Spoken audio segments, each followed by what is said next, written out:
রাধে রাধে। আসছে আগামী 21শে আষাঢ় 6 জুলাই 2025 সন রবিবার একাদশী ব্রত উপবাস। এই একাদশীর নাম শ্রী শ্রী হরির শয়নৈকা একাদশী বা শয়ন একাদশী। পারণ পরদিন পূর্বাহ্ন 9টা 29 মধ্যে। তাহলে এই একাদশী শয়ন একাদশী, এই একাদশী খুবই মাহাত্ম্যপূর্ণ।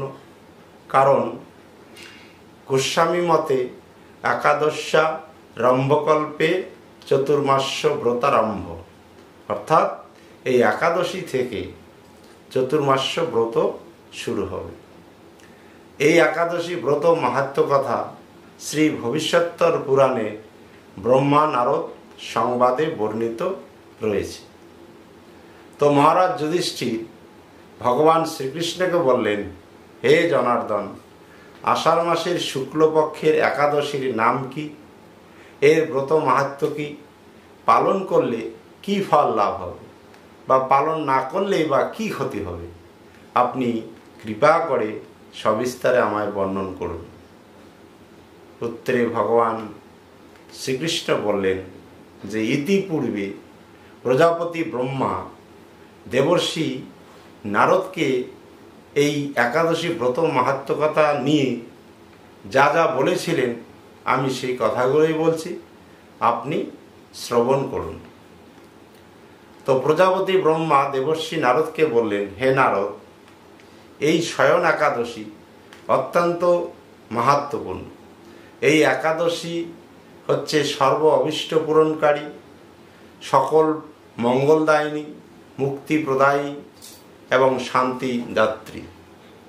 এই একাদশী ব্রত হচ্ছে অত্যন্ত পবিত্র ব্রত। যদি এই একাদশী ব্রত পালন করলে তার সর্বাভীষ্ট পূরণ হয়, সকল সিদ্ধি লাভ হয়। কিন্তু এই একাদশী ব্রত যদি পালন না করে তাহলে কি হয়? সেই ব্যক্তি নরকে পতিত হয়। এত এত মাহাত্ম্য। তাই ভগবান শ্রীকৃষ্ণ বললেন, হে রাজন, এ বিষয়ে একটি পৌরাণিক কাহিনী রয়েছে, আমি যা বলছি আপনি মনোযোগ সহকারে শ্রবণ করুন। ভগবান শ্রীকৃষ্ণ বললেন, অতি প্রাচীনকালে মান্দাতা নামে এক রাজা ছিলেন। সেই রাজা ছিলেন প্রজারঞ্জক, প্রজাবৎসল, এবং তিনি হচ্ছেন সত্যনিষ্ঠ, ন্যায়নিষ্ঠ। তার রাজ্যে সমস্ত প্রজারা সুখ শান্তিতে দিন যাপন করতেন। কিন্তু এইভাবে চলতে চলতে কিছুকাল পরে হঠাৎ তার রাজ্যে অনাবৃষ্টির কারণে চাষাবাদ হচ্ছিল না, ফলে খাদ্য সংকট দেখা দিল। প্রজারা অতি কষ্টে দিন যাপন করতে লাগলো। তাই প্রজারা একদিন কি করলেন? রাজার কাছে গেলেন, গিয়ে সমস্ত দুঃখের কথা জানালেন। তখন রাজা যেহেতু সত্যনিষ্ঠ, ন্যায়নিষ্ঠ, তিনি সমস্ত দুঃখ কষ্টের ভার নিজে কাঁধে চেপে নিলেন, যে আমার দোষের জন্যই আজকে রাজ্যের প্রজারা কষ্ট পাচ্ছে।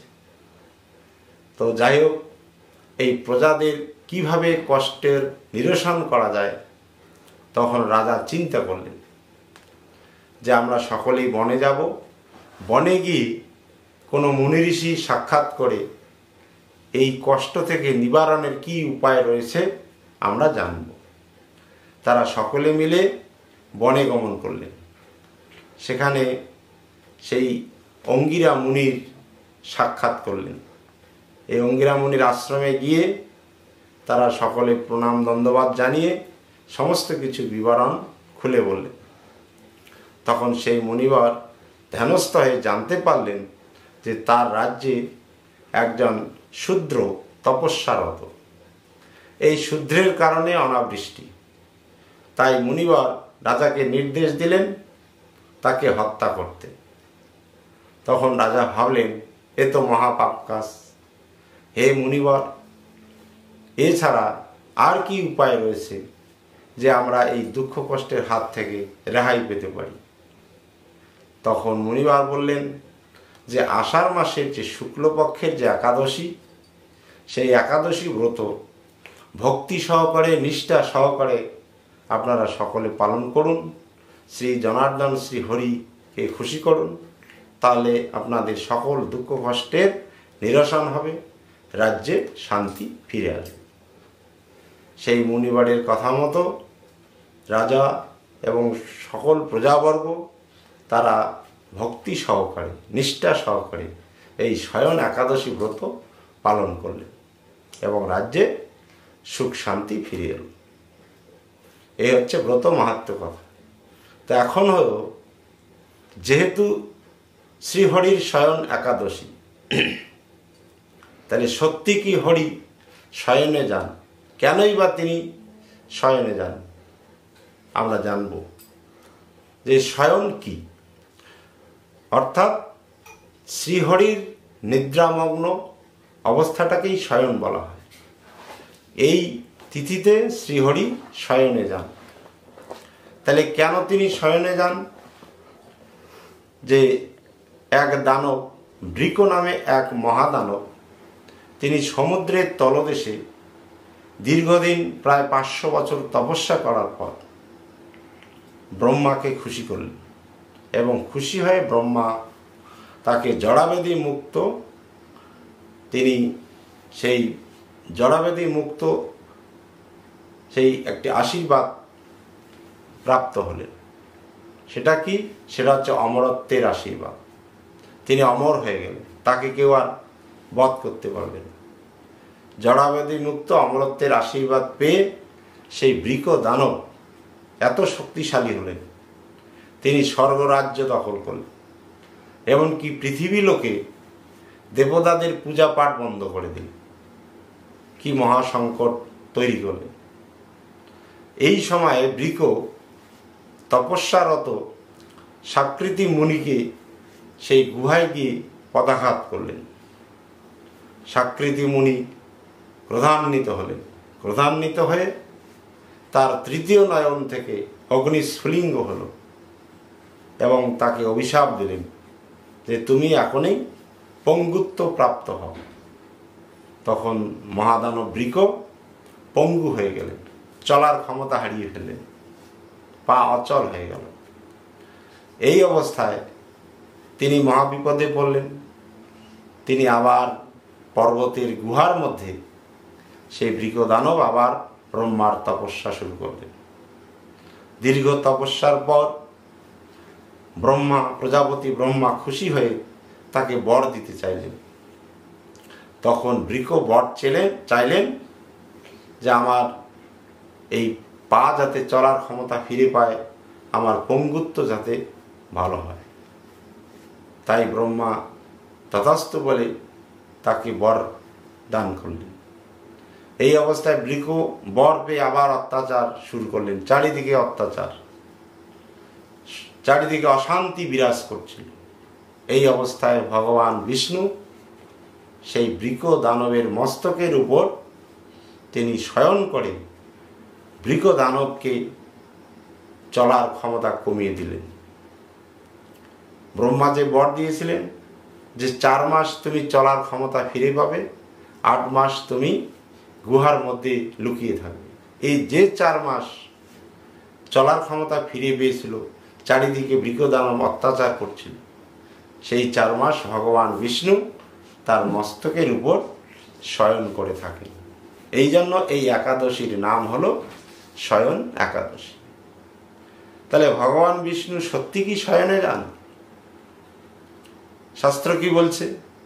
যে ভগবান বিষ্ণু যদি শয়নে যান, নিদ্রামগ্ন থাকেন, তাহলে জগৎ সংসার কিভাবে চলবে, সৃষ্টি কিভাবে চলবে? তাই ভগবান বিষ্ণু বাস্তবিক পক্ষে তিনি শয়নে যান না। আরো একটি ব্যাখ্যায় বলছে যে দানবীর বলি মহারাজকে পরীক্ষা করার জন্য ভগবান বিষ্ণু বামন রূপ ধারণ করে তিনি বলির রাজ্যে দান চাইতে গেলেন।